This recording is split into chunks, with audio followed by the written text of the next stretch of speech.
Next topic है preparation of alcohol. Alcohol को हम कैसे बनाते हैं, सबसे पहले इनको सीखना। प्रिपरेशन ऑफ एल्कोहल, एल्कोहल को हम कैसे बनाते हैं, सभी बच्चे इस पे ध्यान दें। देखो, एल्कोहल की प्रिपरेशन के हमारे कोर्स में 3 मेथड, इन 3 मेथड में से जो पहला मेथड है ये सबसे ज्यादा पूछा जाता है, वेरी इंपॉर्टेंट मेथड है, सुन लीजिए है क्या। फर्स्ट मेथड है फ्रॉम एल्कीन। एल्कीन से हमें एल्कोहल बनाना है। एल्कीन आप सभी बच्चे जानते हैं, अनसैचुरेटेड कंपाउंड में जिनमें डबल बॉन्ड होता है उनको हम एल्कीन कहते हैं। अब एल्कीन से एल्कोहल कैसे बनाएं इसको आपको समझना। तो एल्कीन से एल्कोहल बनाने का मेथड है, इसमें भी फर्दर सब डिवाइड करें तो 2 मेथड हमारे कोर्स में। कौन कौन से? इसका फर्स्ट मेथड,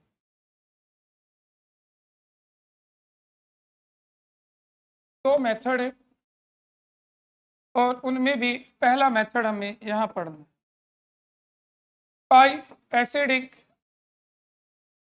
ध्यान देना, पाई एसिडिक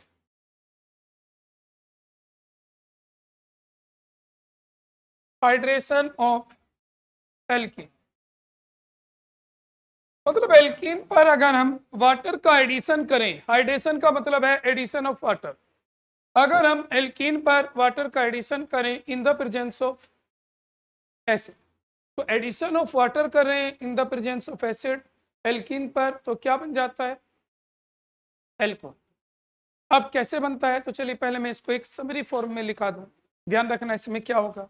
इसमें रिएजेंट क्या होता है लिखते रहो साथ साथ।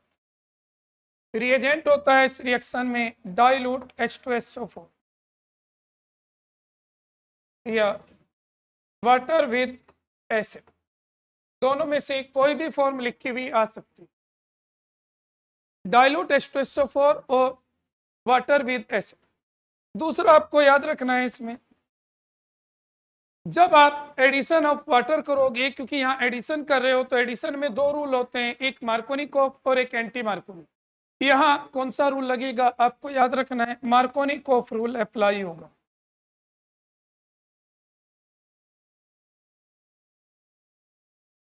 यहाँ कौन सा रूल लगेगा? Markovnikov rule.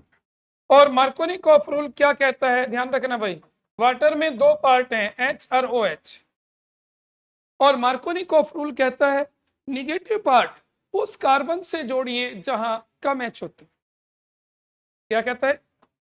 Negative part. यहां निगेटिव पार्ट कौन सा है, देखो वाटर में OH gets attached that carbon of that carbon atom of double bonded, यानी कि उस डबल बॉन्ड वाले कार्बन को देखना है जिसमें लेस नंबर ऑफ हाइड्रोजन होते हैं, यानी कि विच पोजेस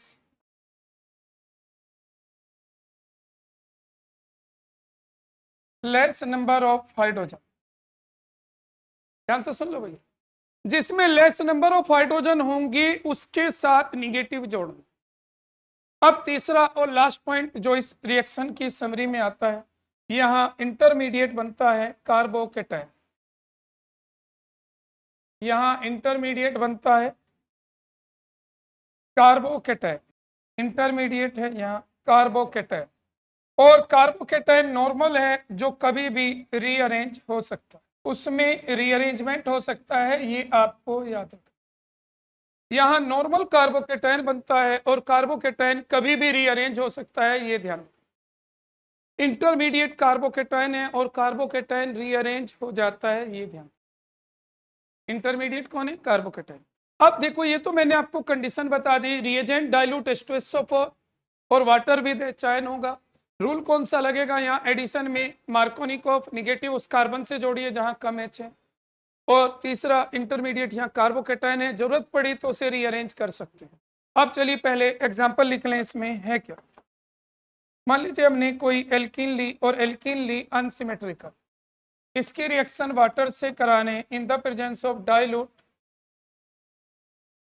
H2SO4 क्या बनेगा अभी देखो भाई, एल्कीन है, वाटर है, एसिड की प्रेजेंस में क्या होगा, एडिशन। अब एडिशन कैसे होगा, तो आपको यहाँ वाटर जोड़ना है। वाटर में दो पार्ट है, H और OH। OH कहाँ जोड़ोगे बोलो, अभी क्या पता है, मार्क को नहीं लगाना है। OH कहाँ जोड़ोगे, जहां कम H है। तो इन दोनों कार्बन को आपको देखना है, इसके पास एक H है, इस पे दो H है, कहाँ जोड़ेंगे, इस पे, क्या बना, CH3CHOH, ये प्रोडक्ट बन जाए, क्या बना बोलो, CH3CHOH और CH3। ये कंडीशन आपको ध्यान रखना, बोलो कोई प्रॉब्लम। अब दूसरी रिएक्शन लिखें, इसके रिएक्शन वाटर से करा रहे हैं in the presence of acid, ऐसे भी लिखा बस, बोलो क्या बनाओ, वाटर का एडिशन करना है, बोलो कौन सा पार्ट कहाँ ऐड करना है, एक जगह कोई हाइड्रोजन नहीं है और एक जगह दो हाइड्रोजन, तो किधर ऐड करें, C पर OH,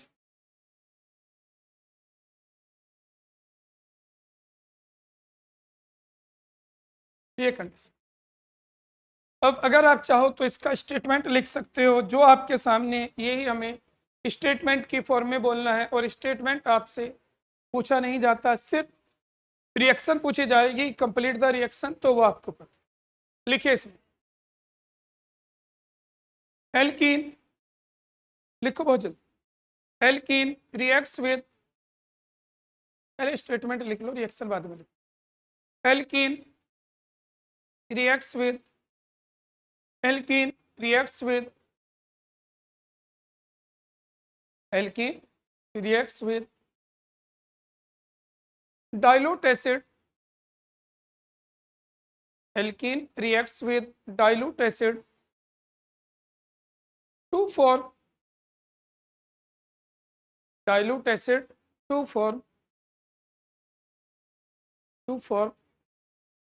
alcohol,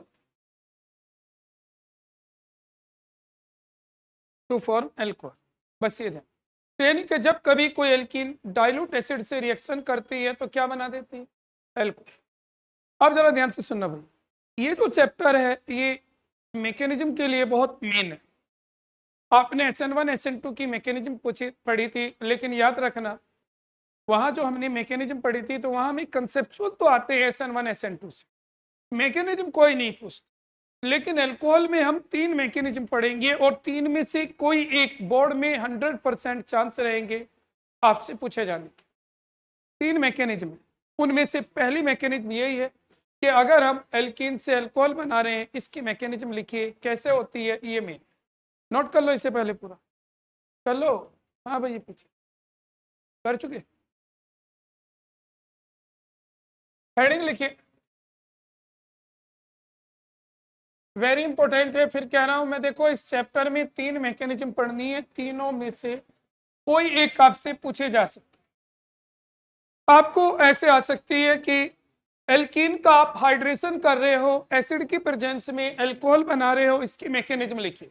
या तो ये ऐसे आएगी, या एक एग्जांपल एनसीईआरटी में दी है प्रॉब्लम, उसके बेस पे पूछे जा सकते। एग्जांपल कैसा, यानी कि एनसीईआरटी प्रॉब्लम है वो मैं आपके सामने लिख रहा हूं। क्या है एनसीईआरटी में, उसमें लिखा है राइट द मैकेनिज्म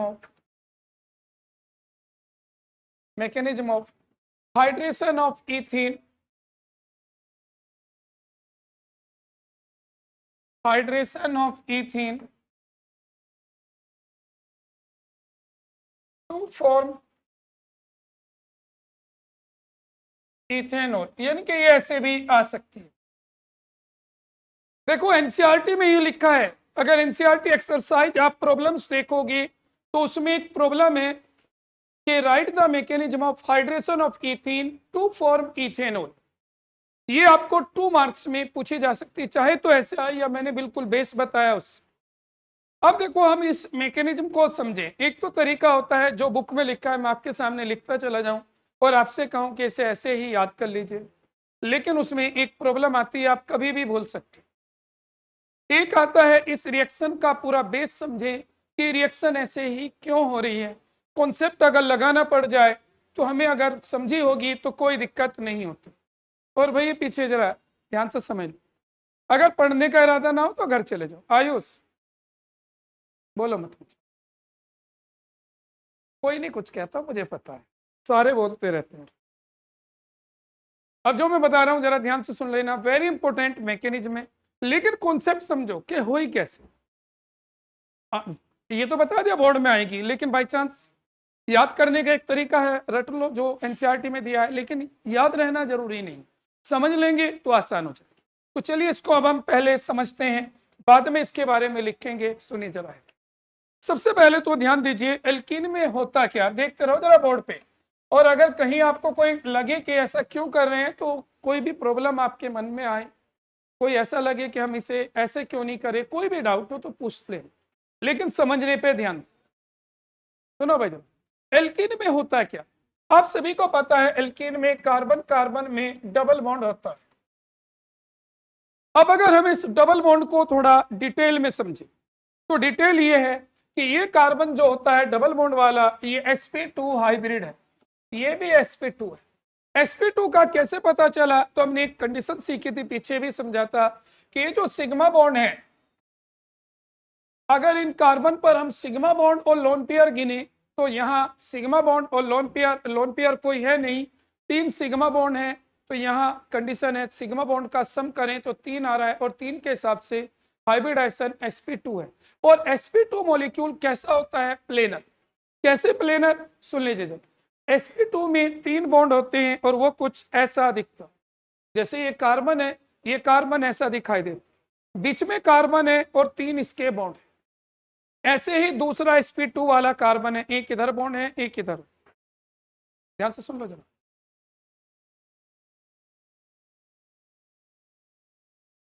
ऐसे ही ये sp2 वाला दूसरा कार्बन। तो ये पूरा मॉलिक्यूल इस टाइप से प्लेनर, दोनों sp2 है, प्लेनर है, ये तो है प्लेन। अब बात आती है पाई बॉन्ड की। पाई बॉन्ड कहाँ होता है, जरा ध्यान से सुनो, ये जो पाई बॉन्ड है, ये पाई बॉन्ड बनता है p ऑर्बिटल के साइडवे ओवरलैपिंग से,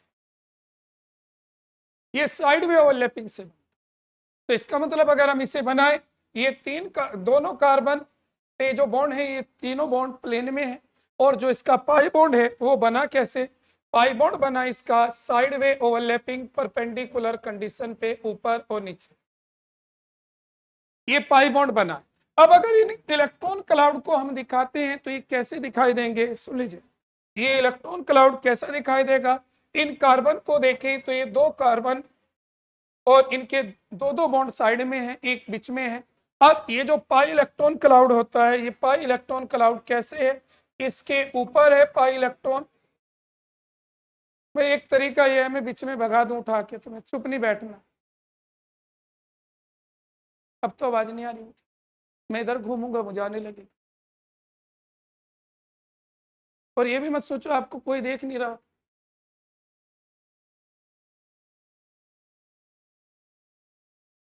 देखो एक मिनट, मैंने आपसे कहा आपका मन नहीं है ना, घूम लो सड़क पे, आज जाके आराम से 1 घंटा टहल लो, लेकिन जो पढ़ना है वो समझ लो।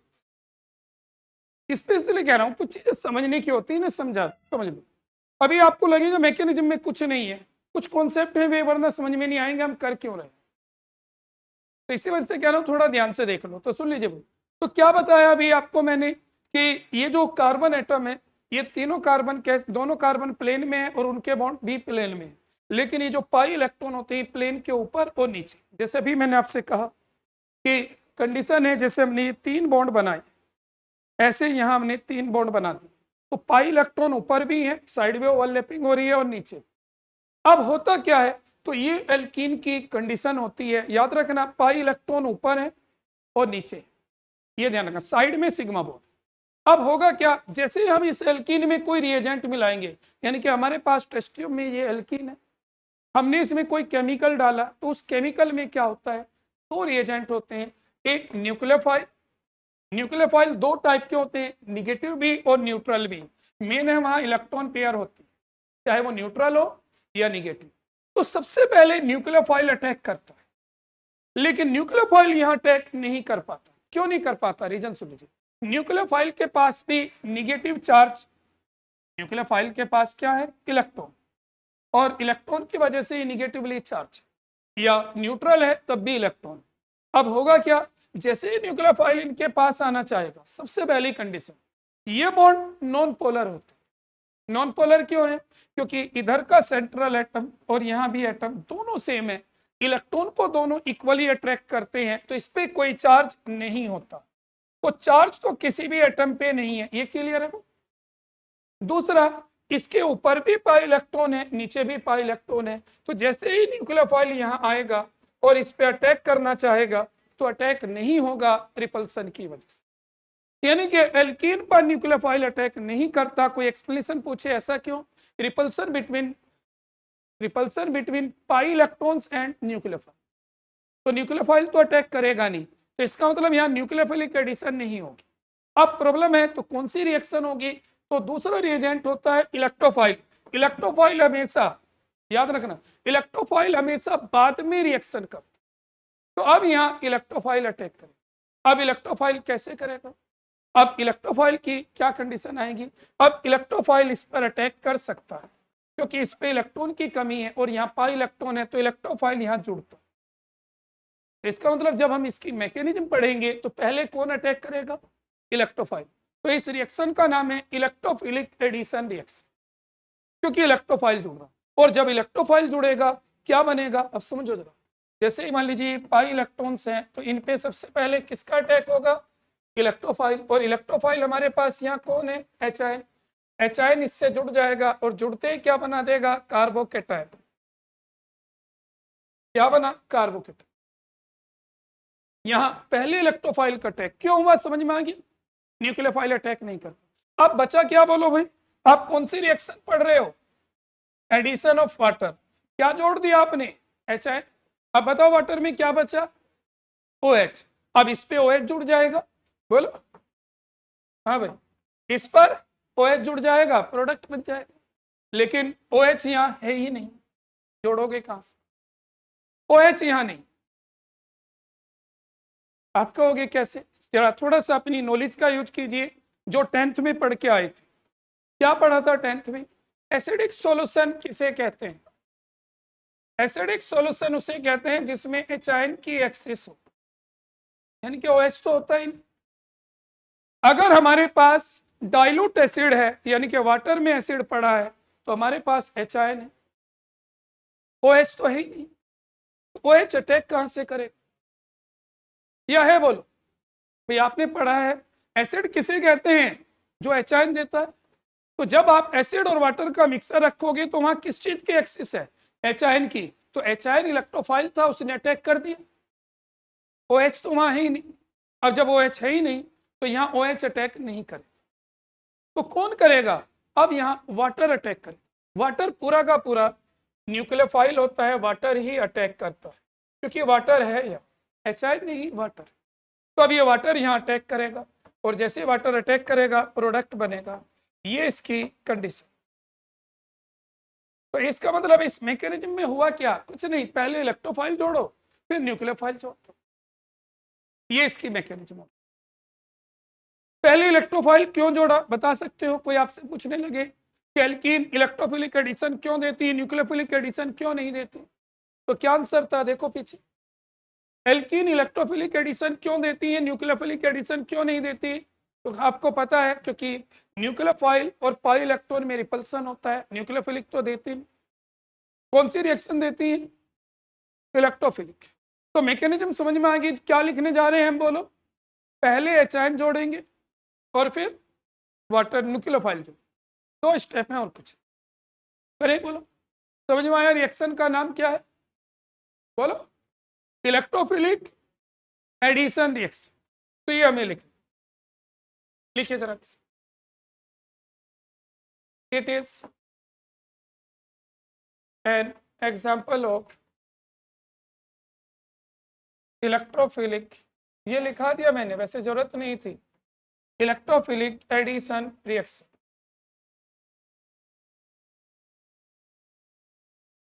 तो लीजिए, it is an example of electrophilic addition reaction. It involves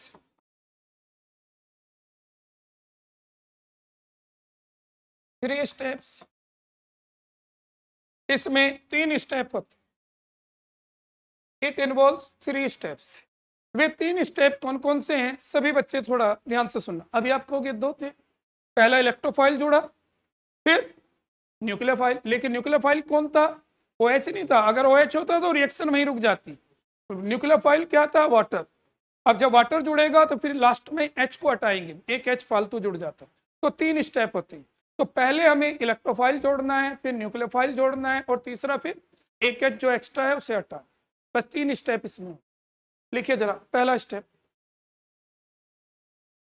और देखो बिल्कुल सेम लिखनी है, समझा दी आपको, अब आसान हो जाती है याद करनी। स्टेप 1 क्या है बोलो भाई?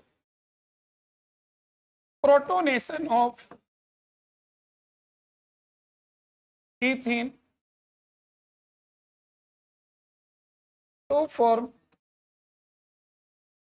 कार्बोकेटाइन। सुन लो जरा, protonation of ethene to form carbocation, यानी कि इथीन के प्रोटोनेशन से कार्बोकेटाइन बनता है। दोबारा सुन लीजिए, protonation of ethene to form carbocation. Protonation of ethene से कार्बोकेटाइन कैसे बना, समझो जरा। मान लीजिए हमने यहाँ इथीन दिखाई, अब इस पे प्रोटॉन जोड़ेंगे। अब सुन लो जरा एक, अब एक प्रॉब्लम आती है, प्रोटॉन अकेला नहीं रह सकता। प्रोटॉन भी अकेला नहीं रह सकता, क्योंकि प्रोटॉन क्या है? Fundamental particle. इलेक्ट्रॉन, प्रोटॉन या न्यूट्रॉन फ्री स्टेट में नहीं रहते, ये हमेशा किसी न किसी के साथ जुड़े रहते हैं। तो सबसे पहले आपको प्रोटॉन देखना है किसके साथ जुड़ा है। तो प्रोटॉन जुड़ा होता है वाटर के साथ। पहला स्टेप हम यही दिखाते हैं कि ये वाटर है, इस पर H जुड़ा हुआ है, और क्या बना हुआ है? Hydronium ion. तो जैसे एनसीईआरटी में लिख रहा है उसी टाइप से आपको लिखना पड़ेगा। क्या बना भाई? Hydronium ion. तो पहले हाइड्रोनियम आयन बना, प्रोटॉन वाटर से जुड़ा। अब यहीं से H इसको मिलेगा। अब एल्कीन को जो H मिलता है यहीं से मिलता है। कैसे मिलेगा? और ये इसका फ्लो स्टेप होता है, ये भी याद रखना, RDS।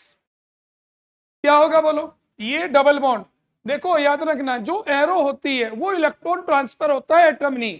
तो इलेक्ट्रॉन इसके पास है, तो इससे एरो एटम की तरफ लगी। हमेशा एरो इलेक्ट्रॉन ट्रांसफर के लिए यूज होती है। तो एरो कहां से शुरू करोगे? जहां इलेक्ट्रॉन। तो आप देखो यहाँ ये इलेक्ट्रॉन है, यहां से ये H पे अटैक करेगा, और ये H अलग हो जाएगा, ये H अलग हो जाएगा। तो H इधर चला गया, क्या बना? CH2 positive. क्या हुआ भाई? ये H इधर जुड़ जाएगा, और CH3 CH2 पॉजिटिव, वाटर अलग हो जाएगा। ये बना कार्बोकेटाइन। पहला स्टेप था, वाटर अलग हो जाएगा, ये ध्यान। अब अगर मैं आपसे, क्योंकि केमिकल काइनेटिक्स पढ़ने का फायदा भी सुनो, अब अगर मैं आपसे कहता हूं बताइए, अगर हम एल्कीन से अल्कोहल बना रहे हैं तो ये एलिमेंट्री रिएक्शन है या कॉम्प्लेक्स?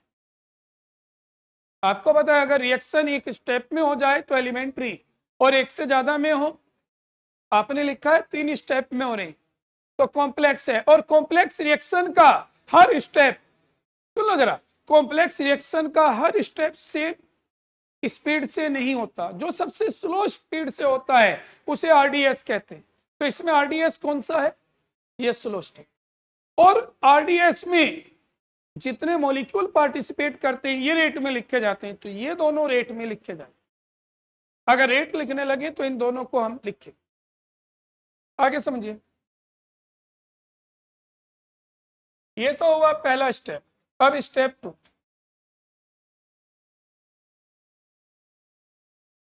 हाँ स्टेप 2 सुन लो जरा, क्या था बोलो? पहले स्टेप में क्या समझाया अभी आपको? किसका अटैक कराओगे? बोलो, पहले स्टेप में किसका अटैक कराओगे? किसका?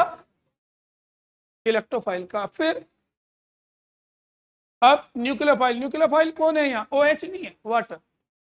अब लिखना पड़ेगा nucleophilic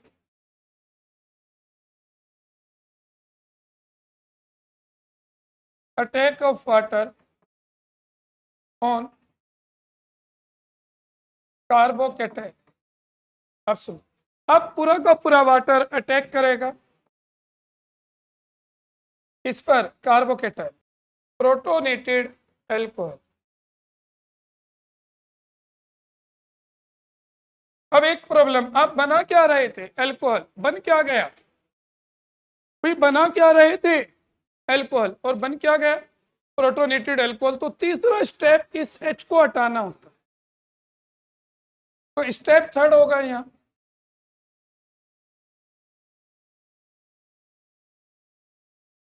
deprotonation, deprotonation to form alcohol. Alcohol में कौन सा बना रहे हो? Ethanol. Deprotonation to form alcohol, deprotonation to form alcohol. कैसे भैया?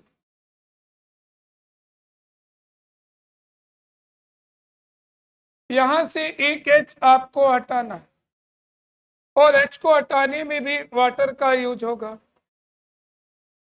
ध्यान से सुन लो भैया। कैसे? अगर हम यहाँ इलेक्ट्रॉन का अटैक दिखाएं, सुन लो भाई, ये दोनों इलेक्ट्रॉन O के पास और ये O इस H पे अटैक करेगा, ये O इस H पे अटैक करेगा, ये बॉन्ड इधर।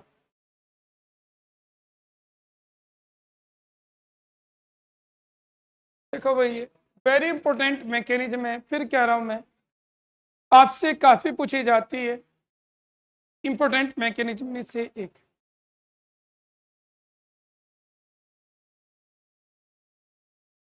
देखो, तो ये डाइल्यूट H2SO4 का रोल यहां से है। सुन लो जरा, डाइल्यूट का मतलब तो वाटर है, वाटर का अटैक तो यहां हो रहा है। अगर आप यहां ध्यान दो भाई, वाटर का अटैक ही तो हो रहा है यहाँ। तो ये तो वाटर तो न्यूक्लियोफाइल है। दूसरा, आपको पता है जो एसिड है, एसिड ने H आयन दिया, वही H सबसे पहले जुड़ता है। अगर पहले स्टेप में देखें तो यहाँ जो अटैक हुआ है H आयन का, ये एसिड से मिला और डाइल्यूट करने में वाटर है, तो H आयन जुड़ता है, वाटर जुड़ता है, तब जाकर एल्कोहल बनता है।